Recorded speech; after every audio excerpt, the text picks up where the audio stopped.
ఈరోజు ఉదయం 11:30 గంటలకు గుంతకల్ రైల్వే సిఐ గారైన నగేష్ బాబు గారు, వాడి సిబ్బంది ఎస్ఐఎస్ వాళ్ళు ప్లస్ ఆర్పిఎఫ్ సహకారంతో ఒక ఇన్ఫర్మేషన్ ఆర్పిఎఫ్ వారికి రావడం జరిగింది. వారి సహకారంతో ఇద్దరు ముద్దాయిల్ని, ఒరిస్సా చెందిన ఇద్దరు ముద్దాయిల్ని అరెస్ట్ చేయడం జరిగింది. 16 ప్యాకెట్స్ మొత్తం 32 కేజీలు, ఒక్కో దాంట్లో 2 కేజీలు ఉంటుంది. వీటిని స్వాధీనం చేసుకోవడం జరిగింది. వాడి మీద కేసు నమోదు చేసి సిఐ గారు దర్యాప్తు చేస్తున్నారు.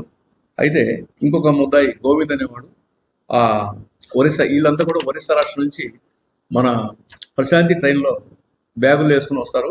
నెక్స్ట్ ఇక్కడి నుంచి గుజరాత్కి తీసుకెళ్ళడం కోసం టికెట్స్ కూడా వాళ్ళు బుక్ చేస్తున్నారు. ఈ సరుకుని వాళ్ళు గుజరాత్ పోయి గుజరాత్లో అమ్మడం జరుగుతుంది. ఇలా రవాణా చేస్తారు. ఎక్కువగా గంజాయిని ఈ మధ్య ఎక్కువ రవాణా చేస్తున్నారు. అట్లాగే మా పోలీస్ అధికారులు కూడా పట్టుకోవడం కూడా జరుగుతుంది. 2 రోజుల క్రితం మేము ఒక 64 కేజీలు కూడా సీజ్ చేయడం జరిగింది. అది ఒక పార్టీ, ఇది ఒక పార్టీ.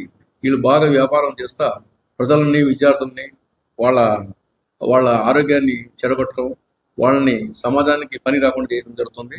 ఇది చాలా అక్రమంగా వీళ్ళు ఈ ముఠా రన్ చేస్తున్నారు. కాబట్టి వీళ్ళని అరెస్ట్ చేయడం, వీళ్ళ మీద కఠిన చర్యలు తీసుకోవడం జరుగుతుంది. అట్లాగే గంజాయిని ఈ మధ్య చిల్లర కొట్టుల్లో వాళ్ళు తెలియక, ఆటో డ్రైవర్లు తెలిసి అమ్ముతున్నారో తెలియక అమ్ముతున్నారో కానీ వాళ్ళని పట్టుకుని వాళ్ళు కాలేజ్ స్టూడెంట్స్కి ఇలా అమ్ముతుండడం జరుగుతుంది. అట్లా అమ్మితే వాళ్ళు కానీ పట్టుబడితే శిక్ష చాలా కఠినంగా ఉంటుంది. 6 నెలల వరకు బయలు రాదు. వాళ్ళకి తెలియక అమ్ముతుండొచ్చు, కానీ దొరికితే మటుకు వాళ్ళు ఒక్కసారి దొరికితే జీవితం నాశనం అవుతుందని నేను హెచ్చరిస్తున్నాను. ఈ సందర్భంగా నేను ఆర్పిఎఫ్ మాకు ప్రతి విషయంలో కూడా సహకారం చేస్తున్నందుకు వాళ్ళకు కృతజ్ఞత తెలియజేసుకుంటున్నాను. 6 లక్షల 40,000 సుమారు 16 ప్యాకెట్లు, 16 ప్యాకెట్లు ఇచ్చేయడం జరిగింది. ఒక్కొక్క ప్యాకెట్కి 2 కేజీలు ఉంటుంది. మొత్తం 32 కేజీలు. దీని విలువ సుమారు 6,40,000 మార్కెట్ రేట్ ఉంటుంది. సీడీఆర్లు పెట్టామంటే సీడీఆర్ని వీళ్ళు ఎవరు కాంటాక్ట్ అవుతున్నారు, వాళ్ళు ఎక్కడ ఉన్నారు, సప్లై కొంత ఇన్ఫర్మేషన్ రావడం జరుగుతుంది. అది వచ్చినాక మేము వాళ్ళ మీద కూడా యాక్షన్ తీసుకోవడానికి అవకాశం ఉంటుంది. తప్పకుండా ఇన్వెస్టిగేషన్లో బాగా ఉంటుంది. దీంట్లో కూడా ఒక గోవింద్ అనే పేరు వచ్చింది. ఆ కేసులో కూడా ఇద్దరు ఇంకా పట్టుబడాల్సి ఉన్నారు. వాళ్ళ పేరులో ఇన్ని కూడా మనం ఇన్వెస్టిగేట్ చేస్తాం. వాళ్ళు రాగానే వాళ్ళ మీద కూడా చర్య తీసుకుని అరెస్ట్ చేస్తాం. నెట్వర్క్ బ్రేక్ చేశారు.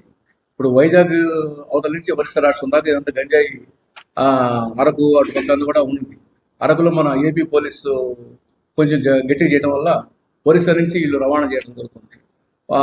అరకులో ఇప్పుడు ఆఫీసర్స్ చాలా గట్టిగా దాన్ని అక్కడ నియంత్రణ చేస్తున్నారు, పట్టుకుంటున్నారు.